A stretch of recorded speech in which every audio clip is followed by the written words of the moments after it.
Senhor esteja convosco. Ele está no meio de nós. Proclamação do Evangelho de Jesus Cristo segundo Lucas. Glória a vós, Senhor.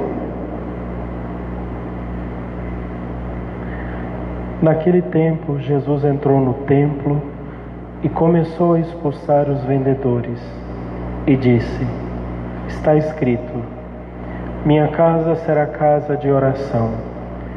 No entanto, vós fizestes dela um antro de ladrões. Jesus ensinava todos os dias no templo.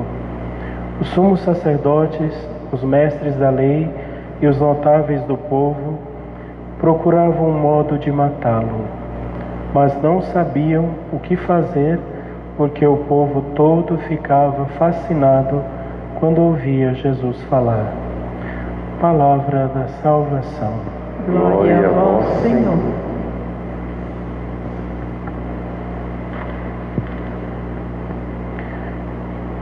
Nós encontramos hoje o Evangelho de São Lucas, capítulo 19, versículos 45 e 48. Um pequeno trecho que traz um acontecimento da vida de Jesus que para a maioria das pessoas é desconcertante.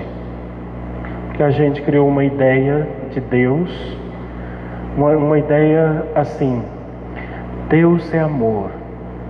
Já que Deus é amor, Ele não castiga, Deus não cobra, Deus não faz nada que contrarie a gente. Deus é bonzinho, Deus é maravilhosinho, Deus é o nosso amiguinho, Ele é lindinho, Ele não castiga, Ele não faz nada de bom, de mal. Não é verdade. Ele é um Pai amoroso, mas também é um Pai justo. A misericórdia e a justiça são duas faces da mesma moeda, que são as características de Deus. O templo de Jerusalém, o que acontece de extraordinário nesse templo? O primeiro templo ele foi construído na época do rei Salomão. E quando o templo foi construído, o profeta ia dizendo ao rei tudo aquilo que Deus pedia. E Deus, ele foi bem específico. Olha, eu quero o templo com tantos metros, devem ter 3 portas na lateral sul, 3 portas do lado de lá, 3 portas para cá. As colunas devem ser feitas com o cedro do Líbano, as paredes devem ser revestidas da seguinte maneira, as dimensões, as coisas. Deus pessoalmente pediu o templo, e o templo foi construído de acordo com a vontade de Deus. Aquele templo era de Deus, tanto que uma das leis de Israel, uma das regras, é que o rei que está na cidade de Jerusalém, que se senta no trono de Jerusalém, é o primeiro responsável pelo cuidado do templo.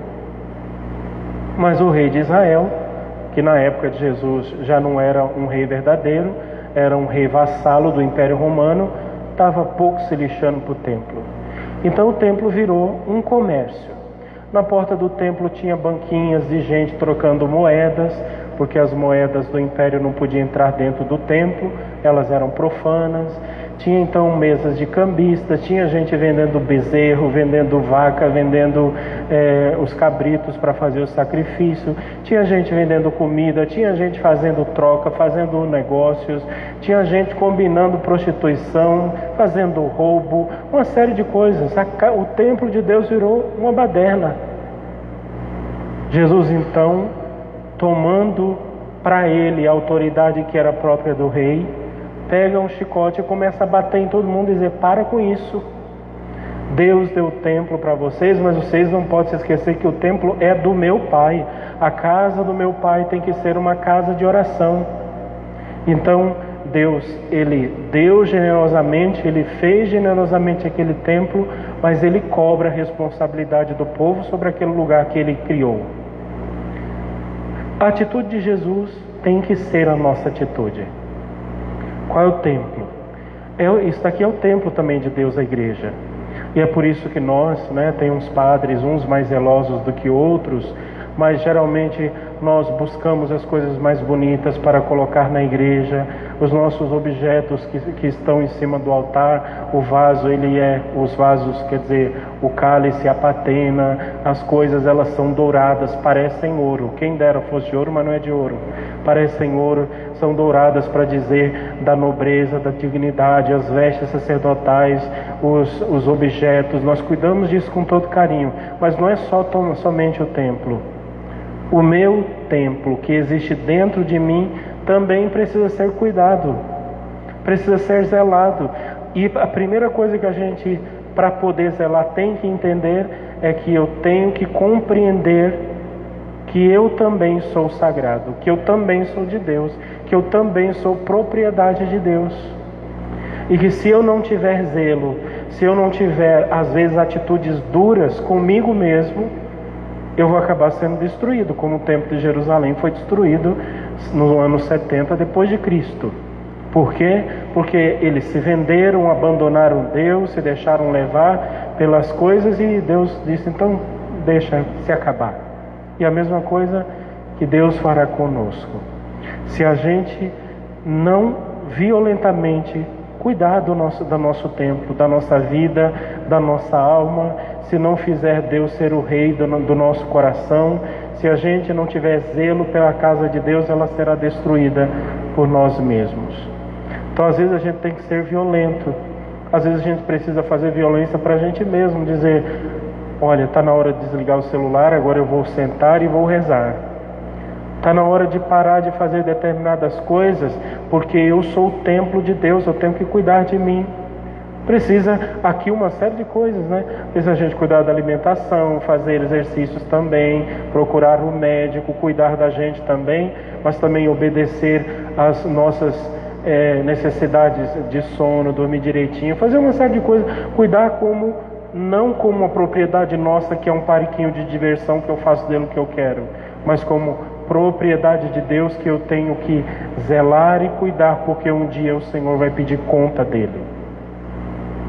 Se Jesus era zeloso com o templo de Deus, eu também preciso ser zeloso com as coisas de Deus. O agir de Jesus tem que ser igual ao meu agir. No Evangelho tem mais um detalhe que é bastante importante. Ao invés dos sumos sacerdotes, os mestres da lei e os notáveis do povo achar maravilhosa a atitude de Jesus, olha que legal, ele vem aqui falar a verdade, prega no templo todos os dias, ele tem zelo pela casa de Deus. Ao invés de acharem bonito isso, eles disseram, vamos matar Jesus. Para com isso. Caçavam um modo de matar Jesus. A gente tem que tomar cuidado para a gente também não caçar modos de matar Jesus dentro de nós. Matar Jesus quando nós dizemos assim, não, a vida é minha, eu faço dela o que eu bem quiser. É mandamento, para que mandamento? Deixa para lá, esquece isso. Matamos Deus quando nós dizemos, não, Deus é bonzinho demais, Ele não vai mandar ninguém para o inferno, Deus não vai castigar ninguém. Não, Ele é maravilhoso, que é isso? E aí a gente vai matando o Deus verdadeiro e vai se instalando dentro de nós um Deus falso. Só que o problema é que esse Deus falso tem nome, tem personalidade, tem vontade e tem maldade dentro dele. Chama-se diabo. Quando Deus deixa de rezar na nossa vida, naturalmente o diabo começa, porque ele é um parasita, oportunista. Quando Deus é por nós, arrancado de nós, quando o nosso templo, quando o nosso coração deixa de ser sagrado, ele naturalmente se transforma em profano. Então hoje somos chamados pelo Evangelho a cuidar daquilo que é sagrado.